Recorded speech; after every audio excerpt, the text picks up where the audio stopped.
Hey guys, Fire here from InDepth Gaming, bringing you another game review. This time we're checking out Werewolf the Apocalypse Earthbound.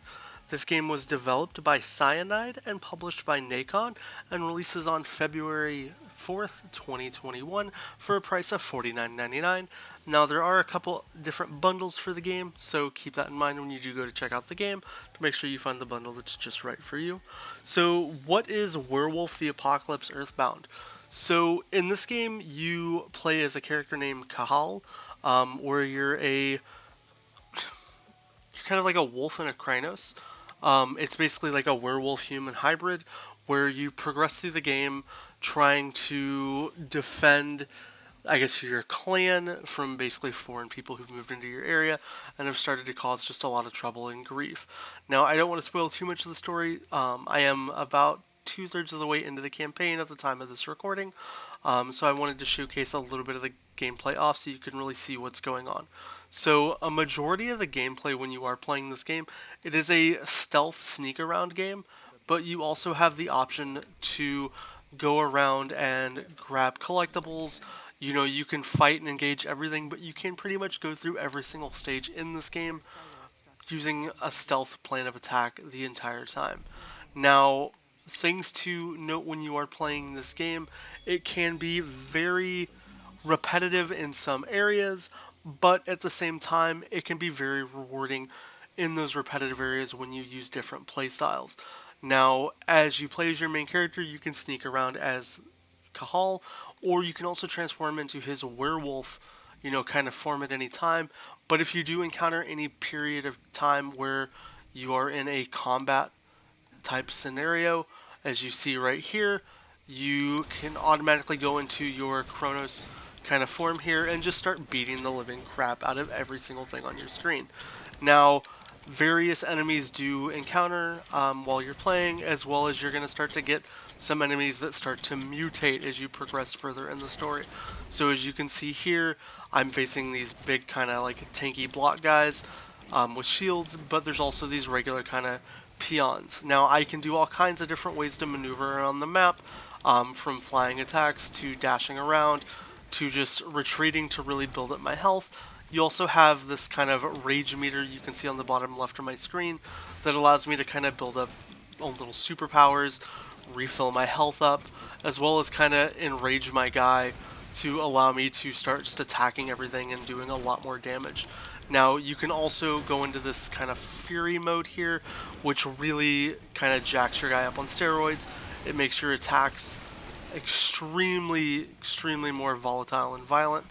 And then it's pretty much just a rinse and repeat from there until you clear out the areas. Now, once you've eventually cleared out all the areas and enemies in its zone, you'll kind of revert back to your regular sneaking self and then rinse and repeat as you go through the stages. You will encounter plenty of boss fights, as well as a lot of opportunities for you to really die. You can be overwhelmed really quickly if you don't progress through, but most of the combat is pretty much a button mash. It provides you and teaches you a lot of different ways to kind of attack in the game, but for the most part, you can just spam X and B to dodge and dash around while you're just beating the crap out of everybody. And if you ultimately do find yourself in a dangerous point, you can just, run away and then rebuild your health up.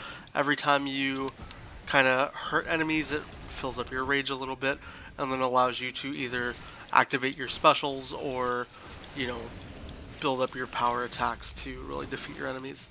Now, one of the aspects that I do really like about the game, though, is I really do like the kind of stealth approach and not always just raging and attacking things. So seeing if I can get through specific areas without getting caught and just navigating around that way. Now, as you do progress further along, the boss fights and like little rooms that you have to start clearing do get increasingly difficult as you proceed, and you're going to encounter tons and tons of enemies that really you have to kind of adapt to what you're doing to beat them. Nothing's going to be simple, but for the most part, it is fairly easy. You'll kind of get the hang of everything as you go through. Now, if you do encounter a scenario, like you said, where you do die, the game does kick you back to the latest checkpoint. Speaking of checkpoints in this game, though, it can be a little unforgiving, so I'd be a little mindful as you're playing through that you really watch out for what you're doing. Now, as far as people who are fans of collectibles, the game has a ton of collectibles, these little opportunities to read letters and little pamphlets and facts, down to, I don't know if we'll see one in this room. Let's take a look. There might be one in the other room. These kind of little like spirit sense things where you collect the spirits of basically fallen wolves, and it helps you level up your character. It's kind of how the skill tree and progression system works in the game. As you do unlock and level up your skill tree, you can go through all these different perks that get you stronger and eventually can lead you into these top tier kind of ultimate special ability skills that you can unlock that are kind of independent of your own, play style. You can collect these little vials that allow you to enhance your guy and help boost your rage.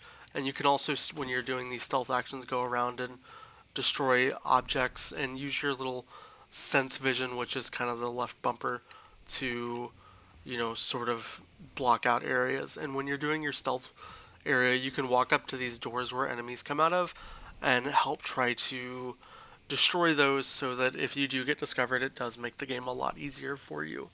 As far as like length of play, I would estimate to run through the whole campaign for this game is probably going to take you, I don't know, around 10 to 15 hours. It's not a short game by any means, and it's actually has been pretty fun while I've been playing. Like I said, I think the most rewarding aspects of the game are when I successfully sneak around an area and I manage to not get caught.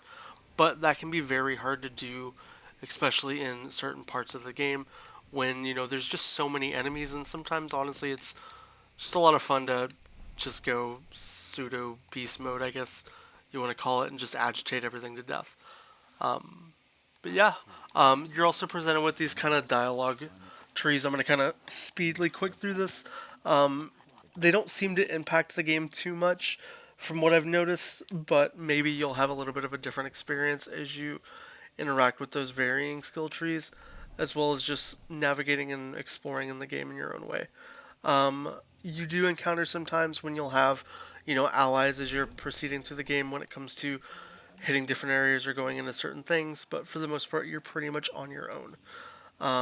One thing that I do find it pretty fun to do is when I do get opportunities, like you'll see here on screen, is simply just sneaking around. And when I get an opportunity for a character to look the other way, as you can see, like the scientist guy here, who's pretty hard down staring at me, just yanking people over and beating them to death.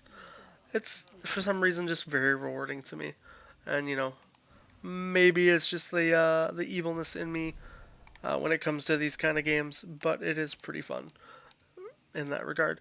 You will spend a lot of time sneaking around and kind of just exploring and really trying to figure out which way to go. When you encounter areas like you see me in right now, I find it often best to just, speed through around and try to clear out the little entry doors that allow enemies to sneak up on you before really getting into further combat opportunities engagements. So we're going to do that right now, and we'll pop this little hatch to make this door not be as effective. And then we'll just go straight in here and start attacking these guys.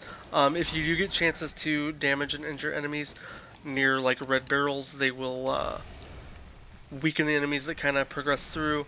So keep that in note that they will still sometimes come through, but it does make your life just a little bit easier while you're playing. But it's not the end-all be-all, as they do still come through those doors. So you might have to continue just, spawn camping and grinding areas. Now, these exosuit guys are probably one of the more tough enemies that you're going to encounter while playing the game. But if you save up your kind of special attacks here, they do get pretty easy to defeat. You're going to encounter many different ones, like versions of them as you play through the game, at least I've noticed. Sometimes they'll have things like flamethrowers, or they'll have different, just weapons and equipments, as well as some of the boss fights use those very same machines and equipment while you're playing. I think the most frustrating enemies that I do encounter are these little guys who constantly just respawn. It's kind of just annoying at times, but it is one of the enemies in the game, so it is what it is. If I had to give the game any type of a rating, I'm going to factor in the game is a $55 game, or $49.99, 55 basically after you buy like tax and everything for most people.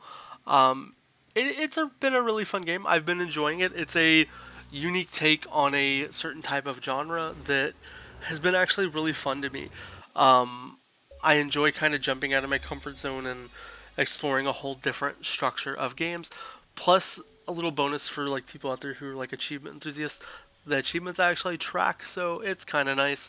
And the story is it's engaging, but I wish they could have did a little bit better when it came to the dialogue and interactions and made it seem a little more lifelike versus a little bit of the aesthetics that they did choose. The music for the game's great. The soundtracks, I enjoy it. Giving the game any type of rating, I'm gonna give this game an 8.5 out of 10. I enjoy it. I just feel that the repetitiveness does hurt it a little bit. So that's kind of why I'm knocking it down a little bit. But if you guys do want to check the game out for yourself, we do have a link down in the description where you can purchase the game. If you have any questions, want to know more about the game, let us know down in the comments. If you enjoyed the video, give us a thumbs up. And if you haven't already subscribed to the channel, we'd love to have your support and allow you to see all the future reviews, achievement guides, content, gameplay, all that fun stuff we put out every day.